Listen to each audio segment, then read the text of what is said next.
So you bought beef? Yes, and I can take it out of your house. I won't even cook it. Meet Palle Bo, a digital nomad from Denmark on an epic journey around the world. My name is Palle Bo, and I'm a long-time radio producer. In 2013, I started planning to become a digital nomad and a full-time traveler. 3 years later, I had sold my house, my car, and all my furniture. And in July 2016, I set out on a quest to visit every country in the world. In this podcast, I'm taking you along on my journey. This is the Radio Vagabond podcast.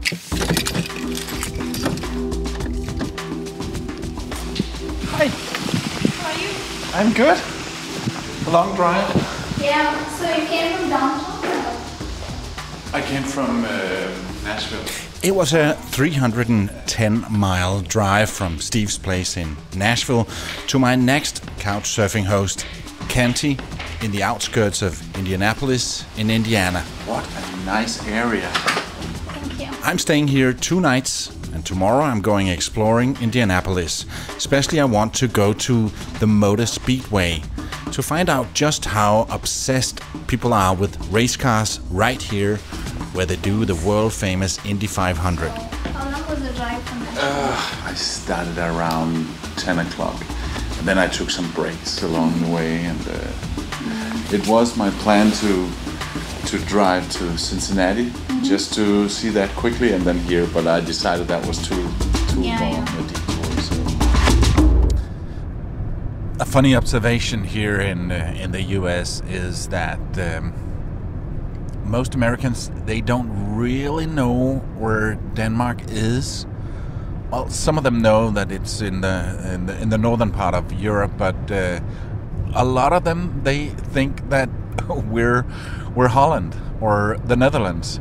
I've noticed that a lot of them, they think that we speak Dutch in Denmark.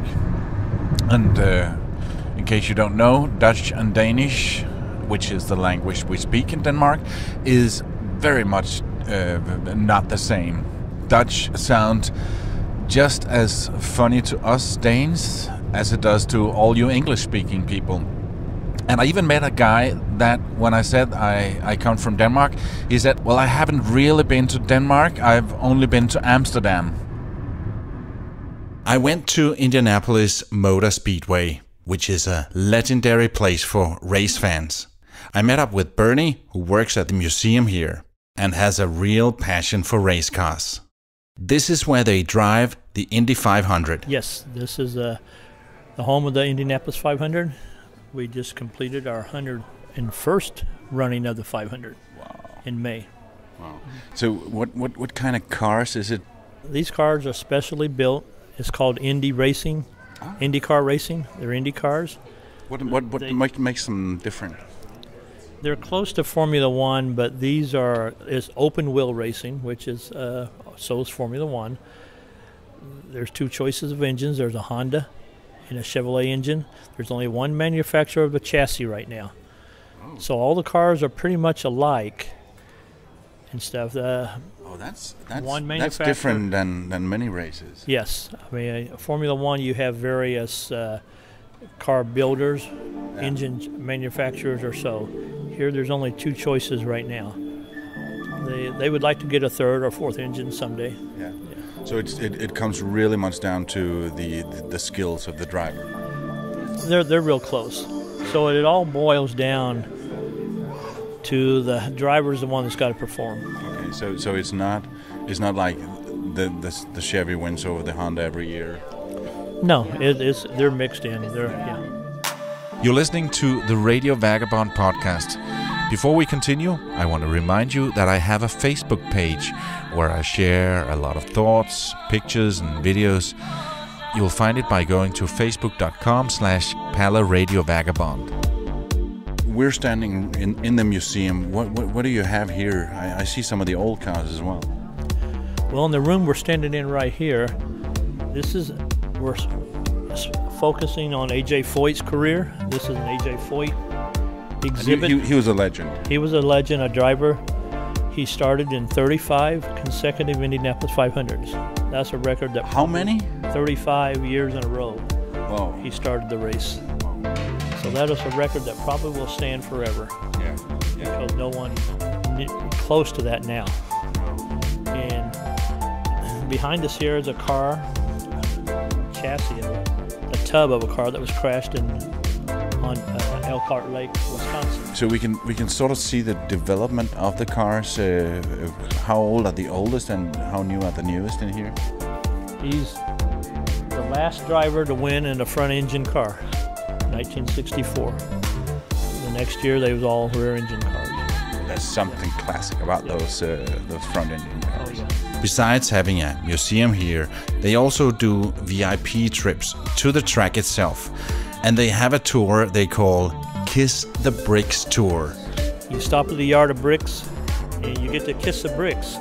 The original Yard of... That's for the hardcore fans. Yeah, that's where the Kiss the Bricks tour come about. Because Kiss the Bricks is a relatively recent tradition. Because it started in 1996 when Dale Jarrett won the Brickyard 400. He stopped and motioned for his crew to come out and join him at the Yard of Bricks, and they all knelt down together and kissed the bricks. Because the place was so sacred to win here, any race, whether it's an IndyCar race or NASCAR or what, it's special to win here. So the Yard of Brick, it still stands at their finish line. The start-finish line is the Yard of Brick going across the track. So, have you ever been a driver yourself? Nope. I just grew up. I've started coming to Speedway probably in 1959, I believe it was, my first practice.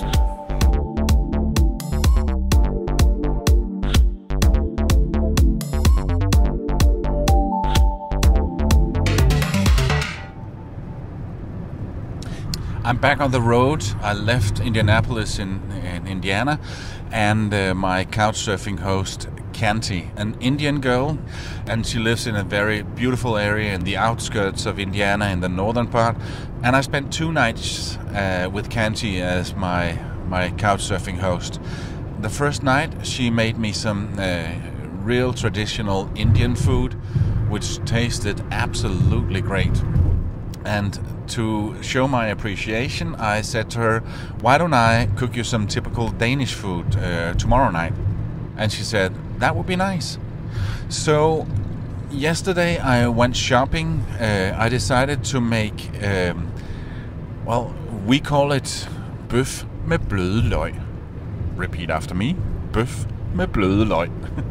It's minced beef, and then we cook the onions in a special way, so it's kind of soft onions, and we put that on top of the beef, and then we eat it with potatoes and gravy. It's a very traditional Danish way of cooking it. So I went shopping, and it wasn't until I came home and was unpacking my groceries that it dawned on me, oh my God, she's Indian, and here I am buying beef. What am I thinking? So when I came home, Kanti was sleeping on the couch, so I was unpacking, and when she woke up, I admitted my terrible mistake to her. I just I bought some stuff to make you this Danish dinner, and then just as I walked in the door, I had, oh my God, you're Indian. Yeah, I'm vegetarian. Not only did she not eat beef, of course she didn't eat beef. What was I thinking? But she didn't eat meat at all. She's a vegetarian. Oh, you're a vegetarian? Would have been nice to know before I went shopping. I told her that I could take the beef out of her house. So you bought beef? Yes, and I can take it out of your house. I won't even cook it. I'll just throw it away. If you want, you can cook it and eat, but I don't eat this. No, of course you don't. Well, I bought some other stuff as well, but I don't know how to cook vegetarian. I don't know any Danish dishes, vegetarian dishes. My neighbor said even she will come for dinner. She vegetarian as well? No, she is not vegetarian. She is from Panama. But she said that she invited a Panamanian friend over, a next door neighbor, and she eats meat, and I'll just eat what else you have. And so I started cooking. I fixed the potatoes, I put it on the stove, and 2 minutes later the fire alarm went blasting. It was because the heating on this stove was very, very hot. For some reason it didn't have any handles, but I could fit the potatoes in there, and then I turned the heat a little bit down, and then I was boiling the potatoes in that one. Later, when Canty saw this, she said, "Oh, that can't take the heat. Did you use that one? This is for my rice cooker. It's not meant to put on the stove." And I was deeply sorry and apologized. I did that a lot, actually, in that kitchen, because I seemed to do everything wrong. Like when I was filling the dishwasher, there was a certain system on what goes in the bottom of the dishwasher and what goes in the top. And even though I did put the stuff in the top that was meant to be there, Canty was reorganizing the whole thing, and she had a special system to what goes where. Also, there were 2 pieces of cloth, one hanging on the stove and one hanging on the fridge, and the one on the stove was meant for using to clean the stove, so the more dirty things, and the one on the fridge was only meant to wipe your hands. I did not know this. Also, I made another mistake. When I was cooking the beef on the frying pan, I put the plastic tools sort of resting on the frying pan, which I shouldn't do, and she was correcting me on that one as well. But I was told that her neighbor would come over between 7 and 7:30. At 7:30, I asked, "When did you say your neighbor was coming?" She said, between 7:30 and 8. She showed up at around 9 o'clock. Yeah. We ate the food, and even though the potatoes were a little bit cold by then, I reheated them in the microwave, and the steak was a little bit dry from being on the frying pan for an hour and a half. My Danish dinner was a huge success, and especially her neighbor really praised it a lot and said, "Can I have the recipe?" So there you go, my Danish cooking experience in Indiana. That was almost it for this episode. In a moment you can hear where I'm going after Indianapolis. But before that, let me remind you that I would be so thrilled if you would give me some stars in Apple Podcast or in your podcast app. And if you have a few minutes, please write a few lines in a review. It helps other people find this podcast.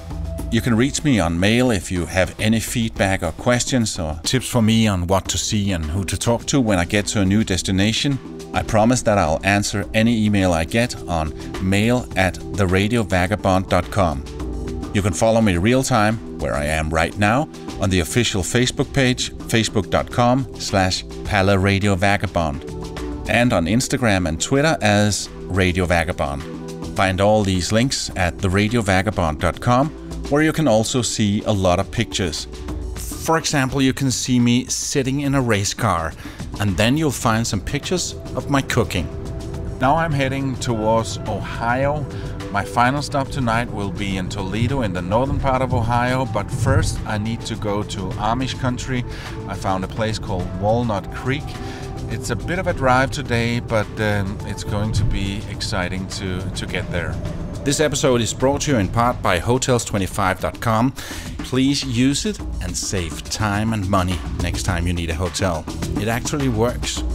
My name is Pala Bo. See ya.